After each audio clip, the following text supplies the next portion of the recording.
What's going on, everybody? C4, welcome back to the channel. Today we're here for episode 4 of rebuilding the 0-16 Cleveland Browns. We are now here in the 2020 offseason, which is, we got a good one here, man. We are coming off a season where we played really well offensively, not so much defensively. Josh Allen was an absolute monster this season, got himself not only NFL passing rating leader, quarterback of the year, offensive player of the year, MVP, and an X factor, coming off a season where he had 40 passing touchdowns to 9 interceptions. Now, I have been considering a potential playbook change just because we're not really getting the scrambling numbers that I would like to see out of Josh Allen.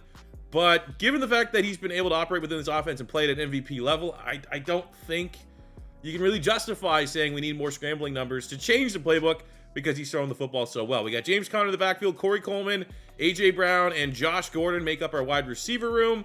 We have a veteran offensive line that I think we're going to show a little TLC this offseason, be it in free agency and or the draft. Joe Thomas, a Browns legend, but he's 35 years old, so it's only a matter of time until he retires. David Njoku's been solid. Defensively, we have a good defense. They're just underperforming really, really badly.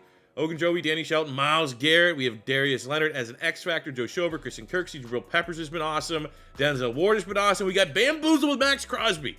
It's been a couple days since we've done this series, so just a refresher is that when we get to the draft, we spin the wheel before every single draft pick. That way there, add some randomness to it. The options on the wheel are best player available, which means we can just draft the best guy at that given spot. We have Browns pick, so we get to kind of go in line with what the Browns did in real life, or get a very similar player, or we have to roll a bust. And we drafted Max Crosby under the impression, and this was on a draft a best player available, and we got bamboozled. We got catfished. This was a accurate Max Crosby at the time type pick when he was kind of under the radar coming out of Eastern Michigan, and not the Max Crosby that is one of the best pass rushers in the NFL. So we got to keep that in mind ahead of this upcoming draft class. But before we get to the draft, we do have free agency. This is not going to be a series where I want to spend a lot of money in free agency, because it is just more fun to replenish our team and build our team through the draft. But still, we can look at maybe the corner room. We can maybe look at strong safety. We can look at some TLC on the offensive line, maybe adding some competition at that wide receiver 3 spot. Hey, let's see what's available. Never thought I would ever say the words, I don't think we need Tyreek Hill because we have Corey Coleman. But I think that's kind of the case here right now. Corey Coleman is a really good deep threat, and we have significant money invested in him. We don't really want to eat into A.J. Brown's target, so I don't know. I think we're going to have to pass on Tyreek Hill, even though that combination with him and Josh Allen would be ridiculous. He's also incredibly expensive, $120 million contract. I think that'd be, not responsible to spend that amount of money at a position that we're good at. After looking through free agency, not much here, not much, at least in regards to shifting towards the draft as where we want to get better. A lot of overvalued players like Von Bell could be interesting, but that's also a lot of money for a guy if he stays at that start of his ceiling. I don't know. We got Jalen Mills at corner, not bad, but he's 26. He's gonna be able to take his game to the next level. There's already a lot of big bids on him. Offensive line was a bad role. Most of the guys look all 29 normal dev veterans, 1 year short-term type players, and we're still building ahead for the future.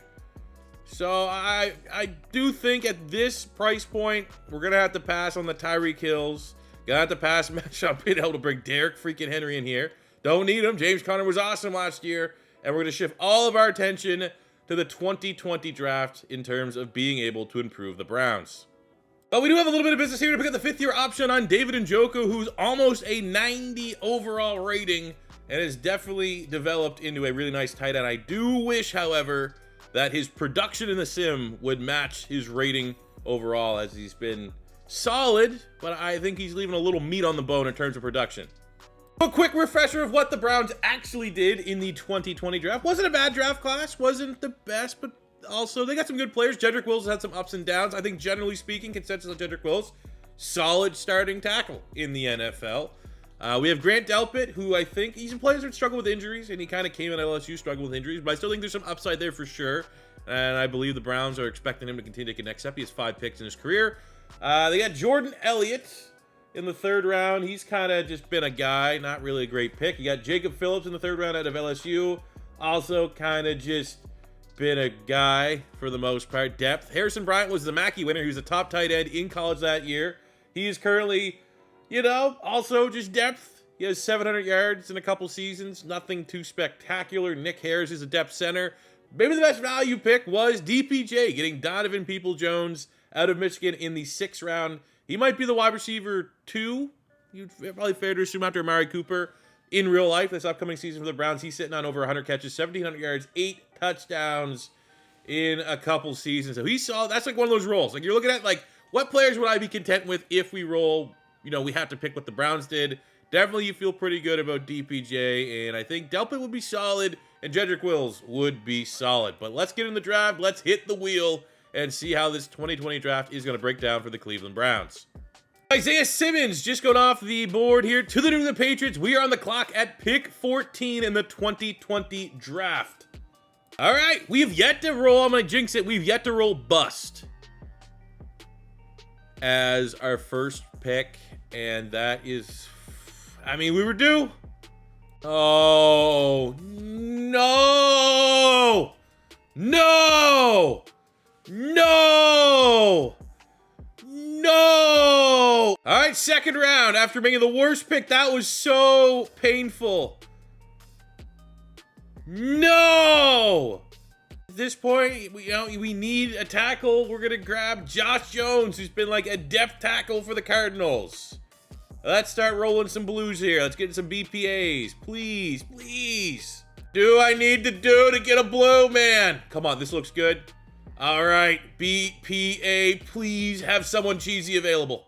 Interesting one. Kyle Duggar's still on the board. He might be the best rating player that's still available, but the #1 overall, I am going to go with Michael Onwenu, the guard out of Michigan, which is actually a position of need for us, and he rolls with a hidden dev. Finally, good player.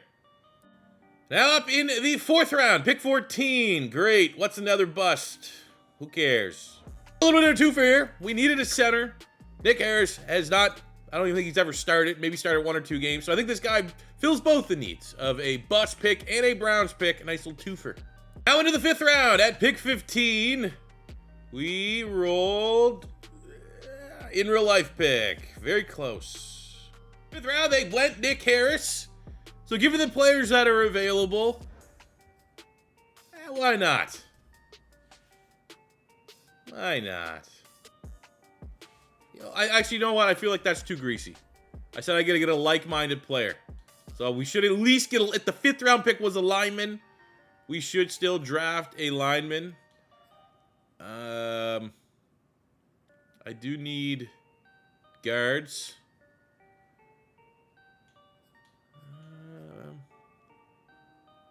I mean, Biotis is the best center of it. He's fallen.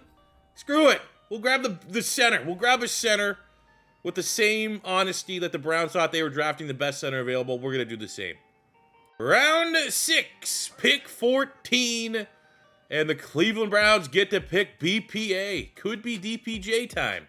Nobody's there.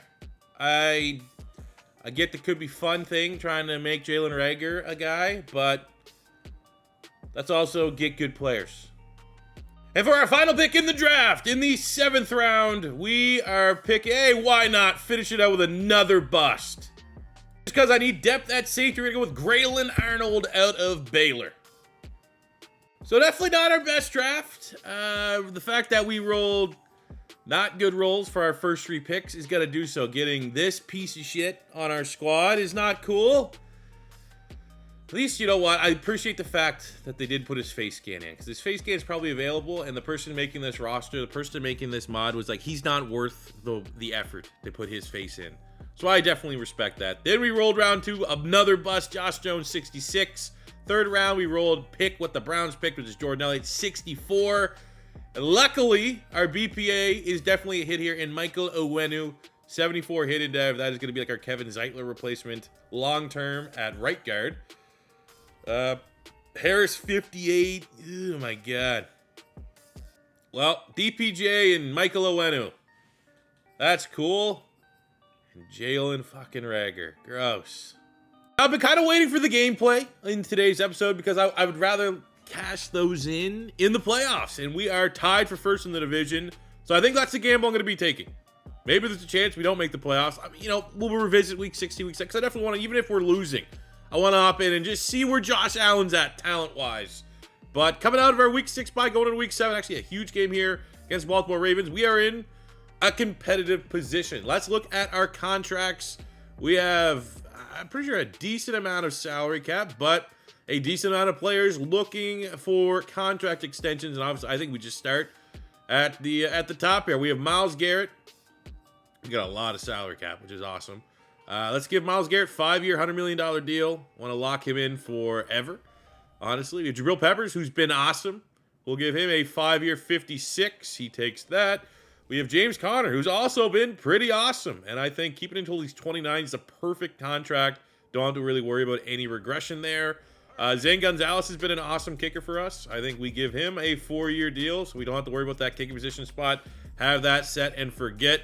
The great Joe Thomas, I think if he will take a very affordable 1-year, $2 million deal, just in case he doesn't retire, it's a good veteran to have. I think Larry Ogunjobi, another player that's solid alongside Danny Shelton, really complements Danny Shelton. Danny Shelton's the nose tackle, and then Larry Ogunjobi gives you a nice interior pass rusher along that defensive line. I think everyone else can go, so it will be end of an era for Josh Gordon here. But, you know, you gotta move on. You gotta know when to move on. We might got something cooking here. We are 13-4. Now, we didn't get the first round bye, so we didn't get everything to fall our way here in the 2020 season, but we did get a very good record. Our team is on fire. We have the #1 offense in the NFL and the top 10 defense, even though that's only by points per game. Overall, our defense 20th passing, 21st rushing. Well, that's fine because Josh Allen is an absolute monster, and he is really dominating for us. 4,500 yards, 40 touchdowns, only 8 picks, thriving. And he is up to a 97 overall with the boost. And I'll tell you right now, going into this playoff run, I'll trust him over just about any other quarterback in the league. 1,300 yards, 9 tutties from James Conner, double-digit touchdowns, Duke Johnson, A.J. Brown, monster, 105 catches, 1,400 yards and 12 tutties, over 1,000 yards for Corey Coleman, 690 and 4 for David Njoku, even Josh Gordon, 543 yards, 12 touchdowns. Jalen Reagor, 4 touchdowns. What a piece of garbage he is. Defensively, Joe Schobert goes over 100. Tackle machine. We have 9.5 sacks, Danny Shelton. 7.5 for Myles Garrett. So that's really been the only disappointment in this rebuild, is we've yet to be able to get Myles Garrett to play like Myles Garrett in real life, or really to even play like Myles Garrett in Madden. Because Myles Garrett in Madden, if you've ever paid attention to the sim numbers and you're not controlling the Cleveland Browns, he pretty much gets 15 minimum, if not like breaks the sack record every other year. So that's a little annoying. 4 picks. Howard Wilson, the unknown. Look at that. What the hell? Got some weird numbers there across the board, but is what it is. Taking a look at the yearly awards here. MVP, Carson. Whoa, that's gross. Carson Wentz. Hey, remember Todd Gurley? Josh Allen coming in at number 3 in the AFC. Looking for some Browns here. I don't think we're going to get anything. Josh Allen is quarterback of the year. Wide receiver of the year, runner-up was A.J. Brown. And that's about it. That's fine, though. We're still a pretty damn good squad. And I think, I don't know, I wonder if we can get out of the weeds here against Vegas. They're not that good. This should be a win. If this isn't a win, I apologize in advance. No gameplay. But if it is a win, we're going to hop in for the remainder of this run. Because I'll be honest, we got a lot of series on the go. Wouldn't be the worst thing if we can capture a Super Bowl this year and wrap up this rebuild of the 0-16 Browns. And we're able to get a first dub here. Weekly award, 28-17 over the Vegas Raiders in a matchup where Joe Schobert, 12 tackles, 2 forced fumbles, has got him AFC Defensive Player of the Week. And that is setting us up for a divisional round playoff matchup against the 10-7 Jags. Record not amazing, but an 87 overall. This is going to be a tough team. Test our luck again. Testing it one more time. See if we can get to the AFC Championship game. Again, if we lose, my apologies. It's another win, 27-21, with another weekly award. And it's pretty much just copy and paste. Leonard Fournette and a Browns linebacker in the wild card round. Divisional round, Leonard Fournette and a Browns linebacker. 12 tackles, 2 sacks from Darius Leonard. And the Cleveland Browns are in the AFC Championship game against the 14-3 Chargers. The Browns and their number 1 offense against Chargers and their number 2 offense. The Browns and their top 10 defense against the Chargers and their number 2 defense. But the thing that I'm kind of highlighting here is that the Chargers have the 28th ranked passing off defense.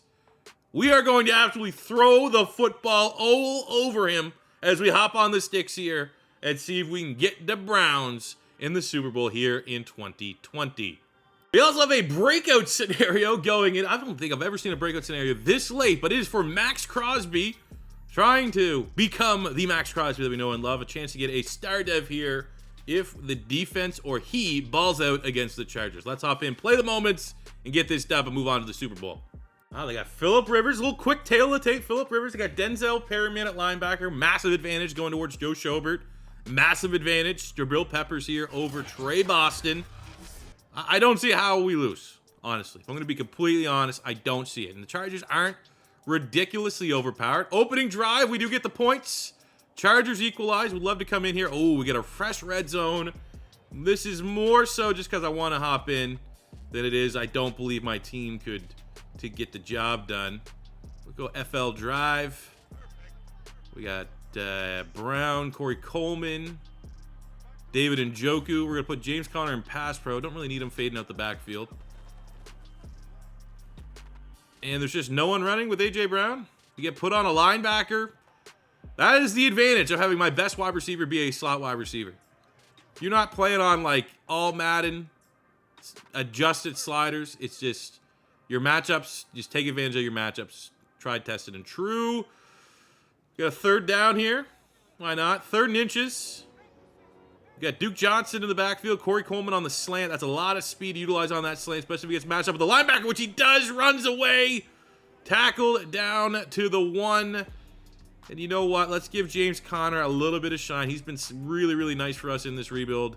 I would love for him to... And another turnover. Back-to-back turnovers in the red zone for the Chargers. I'm going to give the credit to our defense here. We really should be... How are we losing? Okay, this is... I literally don't know. Like, literally... It looks like they had 2 turnovers right away. We had 3 turnovers right away. What a grab. Who is that? Corey Coleman? Corey Coleman with an absurd grab. We get the punt. 2:33 to go win it. We got chew clock on, which hopefully is going to help us make sure that this is the final possession. Look, the Chargers are going to start using their timeouts. Clock is a burn. Not a good game from James Conner. Let's go break a couple. Oh, he's falling forward, though. That's his biggest run of the game. Burn a timeout. Would rather not have to mess around with field goals or anything like that. They've used all their timeouts, so it's not like we'd have the ice the kicker camera that we'd have to deal with. But, I mean, a touchdown here just states our intent that this game... Let's go. Oh, okay, good tackle. I was saying a touchdown here states our intent that this game is not that close. They've just had some ridiculous turnovers. At Duke Johnson, the speedster. They thought we were going power on the inside. We went speed and agility. Tricked them. 9 seconds and let's go. That's a shootout right there, man. Phil Rivers gave us trouble, but in the end, 401 yards, 4 touchdowns for Josh Allen. $126 for Corey Coleman, $199 on 10 catches for A.J. Brown, and the Cleveland Browns are heading to the Super Bowl. The Super Bowl has been set. 13-4 Browns, 10-7 Falcons. And the Falcons, I mean, overall, not overly impressive, but they do have a top 3 passing offense, top 10 rushing defense. Don't know how much that's going to come into play, though, against us. But hey, you know what? Looking at their base overall, though, a 91 defense. Let's get a preview at this roster here, because that's high. A 91 overall defense. Like, that's something that we hit, like, year 5 on a rebuild, because we've been stacking it. They got Matt Ryan, Devontae Freeman, Julio Jones, Cortland Sutton. Interesting. Delaney Walker, but he's kind of regressing. Jake Matthews is a 90. Alex Mack, 86. Chris Lindstrom. They actually drafted Chris Lindstrom. Interesting. Daniil Hunter, Tack McKinley, Grady Jarrett on the D-line, Vic Beasley, Deion Jones, 99. Devondre Campbell, 99. Duke Riley's a 99. So though I assume that those are their starters at linebacker. Desmond Trufant, 85. I mean, you know, counting you another 9. You know, that's a good roster, but I'm not that scared. Not that scared. My God, Matt Ryan had 29 touchdowns, 18 picks. That'd be pretty impressive. I think all said and done, to go from 0-16 to a Super Bowl, I believe, what is this, year 4? This is year 4, year 5. Year 5 at the worst, year 4 at the best. To be able to get that accomplished in like a traditional 5-year rebuild, that's a hell of a turnaround right there. But we got our work cut out for us. Atlanta is first on the board, so we're going to take over here. 3rd and 5 on the 43. See what we can do. We got A.J. Brown in the slot where he is just an absolute monster. But the middle of the defense here for the Falcons is pretty damn good, man. They stall us. Grady Jarrett is able to get a sack. And I think we got to play a little bit of defense here. Can we come in on 3rd down, get a stop? 3rd and 4. Great, yeah, got Myles Garrett dropping back into coverage. That's what we need on 3rd and 4. Luckily, interior pressure from Danny Shelton forces a quick throw. We hold him to a field goal. Then don't break.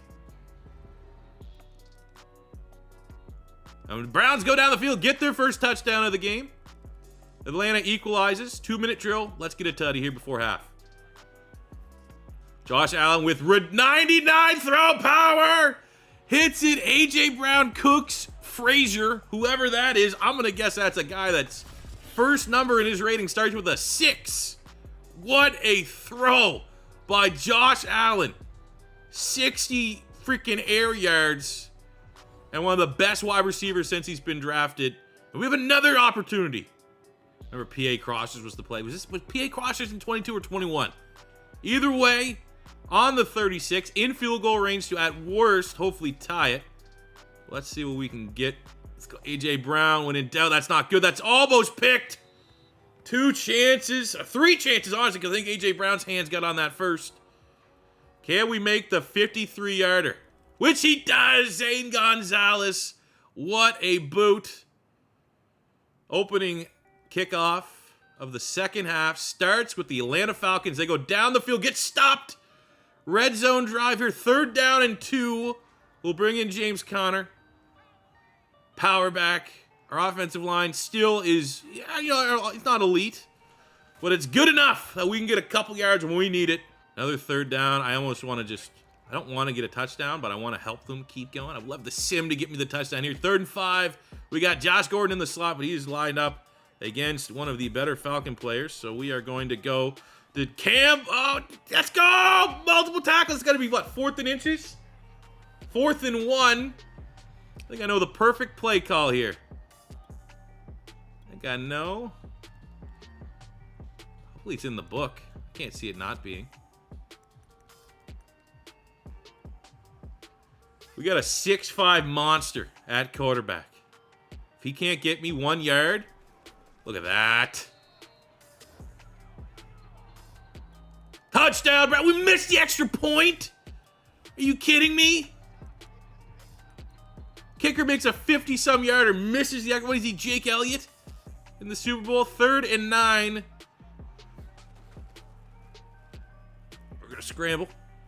We're going to go for it. We're going to get the first down. Then we're going to slide. Deion Jones, 99 overall linebacker. Thought he likely should have popped us there. Try to force that fumble. We're able to cap that one off with a touchdown. Falcons get a score, 2:30. Can we kill the game off here? It's looking decent. 39 seconds for the Falcons. And it is over. In year, let's see, 2016, 2017 to 2018, 2018, 2019, 2019 to 2020. So this is year 4. 4 years removed from the worst season, arguably, in the history of the NFL. Super Bowl era or not, all it took was drafting Josh Allen. Drafting A.J. Brown. Sticking with Hugh Jackson. Sticking with Corey Coleman. Developing and obviously an underperforming Myles Garrett. Danny Shelton. Jabril Peppers. Drafting Darius Leonard. Obviously, we've had some luck go our ways.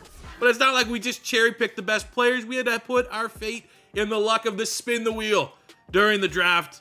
And we were able to cap it off here. Like, honestly, I probably could have just made this all one video. If I knew it was going to be this early, I thought we'd have to go a lot longer. Probably just would have been a one-off video. But I appreciate everyone for tuning in. I hope you enjoyed it. Maybe this opens up other teams so we can look back at, there was a Detroit Lions team that didn't win a single game. That one's a little bit longer. It has to go more seasons, as Josh Allen is our Super Bowl MVP. But I'm going to say we're going to shift our focus now to the Jags franchise, the relocation, or not relocation, the expansion, sorry, Jags franchise mode. That is the series that we're going to be aiming out, as well as the 0 rings to 7 rings. Like, that seems pretty cool. Well, let's let this moment here as the Cleveland Browns get their Super Bowl. Hoist that bad boy up there. Josh freaking Allen. That is a moment. Very important. And that is how we're going to wrap today's video up. Thank you guys very much for watching. As always, the first time stopping by, don't be afraid to hit that subscribe button. Smash the like button if you enjoyed. And until next time, it's your boy C4 saying peace out. Love ya. Have a good one.